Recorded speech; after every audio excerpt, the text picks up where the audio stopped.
as we roll into week 3, we are looking at one of the hottest set of waivers we've seen in quite a long time, including last year, because we've had some big injuries at the running back position.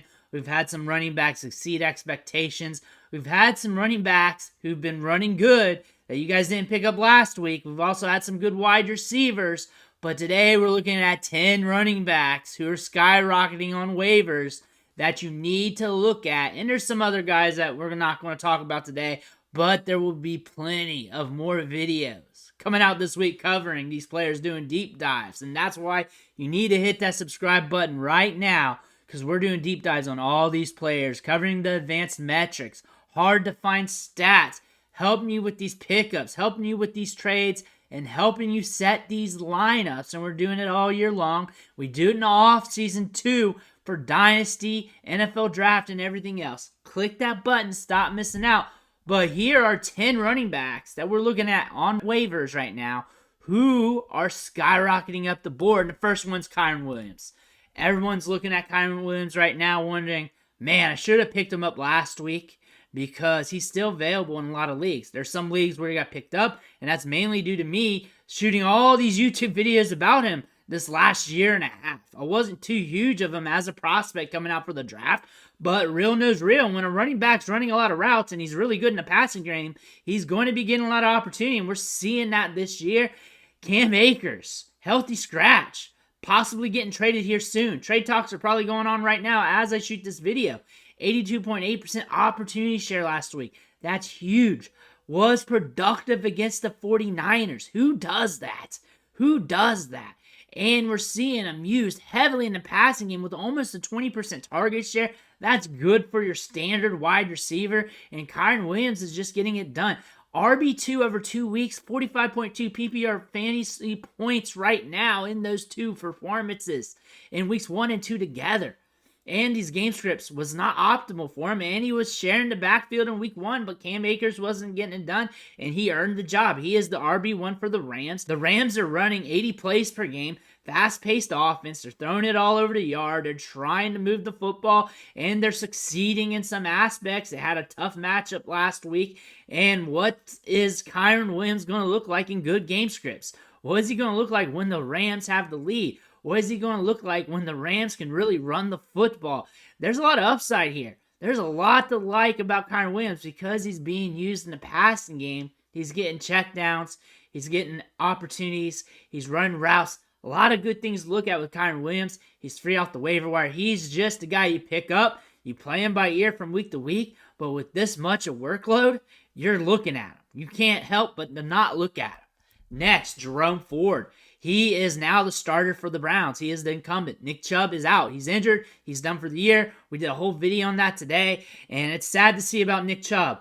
But Jerome Ford looked good last night. He's got a lot of pop in his steps, has that 4.4 speed. He looked good at Cincinnati when he was there in college. High-end prospect here. And if he sees the second level, he can bring it home. I think the Browns are going to pass a little bit more. I think that was the plan B with Nick Chubb if he ever got hurt. I think that's what they were looking at, because they could have brought in another running back all offseason long, and they didn't. They did not bring in another running back of consequence. That also means they have confidence in Jerome Ford, or they would have already done it sometime during training camp, sometime during the summer. They didn't. They could magically bring in a Kareem Hunt or somebody like that. Jerome Ford's going to be that guy right now. They would have already done it. Jerome Ford's going to get that opportunity. Even if they bring in another running back, they got to get up to speed real quick. Jerome Ford's going to get an opportunity to succeed right now. Doesn't have the greatest matchup going into Sunday. Might be a head scratcher this week, but you want to chase touches. You at least want those touches on your team. You don't want those touches going to another team in your league. Jerome Ford's going to get some opportunity to shine. He's explosive, and good things are going to happen for this running back. Next, we're looking at Zach Moss. Had a 100% snap share at the running back position, which is unheard of in this day and age of NFL football, because we run with committees here at the running back position. Deion Jackson sucks so bad in week 1 that Zach Moss got all the touches, all the snaps, all the opportunity, and we have to account for that going forward. He is a lottery ticket running back now because he's getting so many touches. since he's getting so many touches, since his offense is a little bit wonky, we don't know what's going on with the quarterback position. We know we're going to get that rookie quarterback blues coming in off and on throughout the year. We're just going to have to hope for the best because we know he's getting touches, could cross the goal line, could get you some opportunity, but nonetheless, free square at running back who's getting a ton of workload. Deion Jackson might earn some back. That might happen. Jonathan Taylor's coming back eventually. Maybe seeing all these running backs get hurt with Saquon Barkley and Nick Chubb, he may be like, nah, we'll figure this out with the contract on the back end. Zach Moss, though. Zach Moss got some opportunity here to prove himself. Again, let's see what he can do. Next, Tajay Spears. Back up to Derrick Henry. Derrick Henry's the dude. He's not stealing Derrick Henry's job. The thing is, what if something happens to Derrick Henry? Tajay Spears is going to be the next man up. He's going to get a ton of opportunity. They're not going to break their offense because Derrick Henry gets hurt. They still would want to use the run game heavily. It may increase a little bit more in the passing game, but Tajay Spears is going to get a ton of touches still, a ton of snaps, a ton of workload, a ton of opportunity if something happens to Derrick Henry. They're still trying to float him into the offense right now. 45.3% snap share over 2 weeks, 40.6% route rate as well. He's getting opportunities in the passing game. And I think Tajay Spears, if given the opportunity, he's going to give you some fantasy results. If something ever does happen to Derrick Henry, everyone's going to be running to the waiver wire for Tajay Spears. If you got a spot, if you can muster it, if it's even possible, maybe you want to stash him just in case. Maybe. If you can't, you can't. If you can, you can. It's just one of those things. But Justice Hill and Gus Edwards, that is a head scratcher because looking at the workload on Sunday, Justice Hill was the man. 43 snaps to 32 to Gus Edwards. Had a 50% opportunity share to a 35.7% to Gus Edwards. Gus Edwards outscored him in fantasy production. The thing about this offense, it's wonky. It's up and down. A lot of targets go to the tight end. Lamar Jackson runs the ball quite a bit. They got two running backs here splitting the workload quite a bit. When you look at the workload metrics, obviously it says go after Justice Hill. When we look at Gus Edwards, when we look at the production, when we look at the historical factor here, it says Gus Edwards. When I look at these two backs, from my opinion, I look at them as lottery tickets from game to game. You put one in your lineup, you close your eyes, you hope things go well, and that's what I'm thinking here. I think Justice Hill could pop off any given week. I think Gus Edwards can cross the goal line multiple times in any given week, and that's just how it is. You're not going to really know. You're not going to really know. You could guess, you can feel good about it, unless Justice Hill or Edwards just takes over. One plays bad, one plays good, one of those types of things. And that's just running good, running bad. That's the odds. You could have a bad day at work. I could have a bad day at work. I could have a good day at work. That's just how things go. Just human fluctuations going on with this running back unit. They're both good in their own right. Justice Hill is a little bit more explosive. He's got a lot more pop in that step. In the open field, he gets it done. He's a guy that could really get you more yards on a carry if he finds daylight, but Gus Edwards is a grinder between the tackles. Both of them have their roles. Both of them has their job.